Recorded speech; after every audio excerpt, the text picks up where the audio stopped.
Тэр шиг одоо миний хүү ингээл 5 настай тэгээд уука voice нэвтрүүлгийн шүүгч уука гэж тантай хамт ингээд нэвтрүүлэгт орох юм уу? Би очиж зураг авахулна гэдэг. Намайг дагаад ирсэн.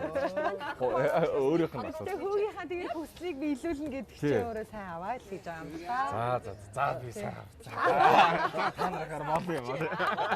Тэгээ энэ спонт хахтаа төвшин та яг манай мегагийн хүн мега шиг яг ийм хөөрхөн гоё дээл өмсөд. Тэгээд маш гоё ийм дээлэн цамц өмсөд те.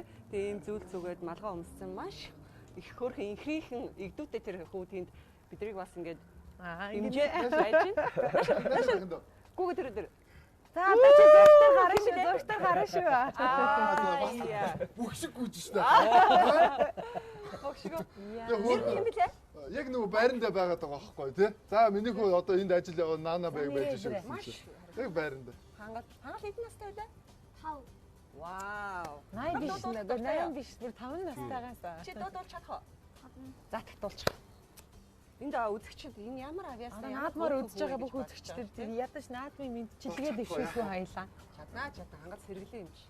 Чадна шүү дээ. Шүлэг шатна. Жохон хүүхдийг ингэж амар хатсан болж болохгүй шүү нэ. Хангал тэгвэл өөрөө сонголтоо аж. Дуулах уу, шүлэг унших уу, эсвэл энэ удаа унжчих уу? Яасан дээр вэ? Дүүн хөөрхөн байна уу? Дүү ярсан уу?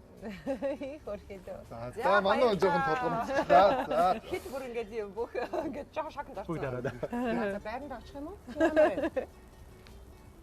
Авиг хөрдөл ингээд суух нь. За тэгвэл байранд очих баярлалаа. Манай уцааны нэвтрүүлэгт маань оролцоод авигаа дэмжиж ирсэн баярлалаа. Харж байгаа нийт харсаарай. Ээж нь харж байгаа. Ээж бай тийм үү. Би биш үү гэсэн шүү. Яа зургатаар чи гарчлаа шүү. За тэгээд дараа нь өөрийгөө зэрэг за. За би хөдөл одоо байрлалгаа явчих. Ийм гоё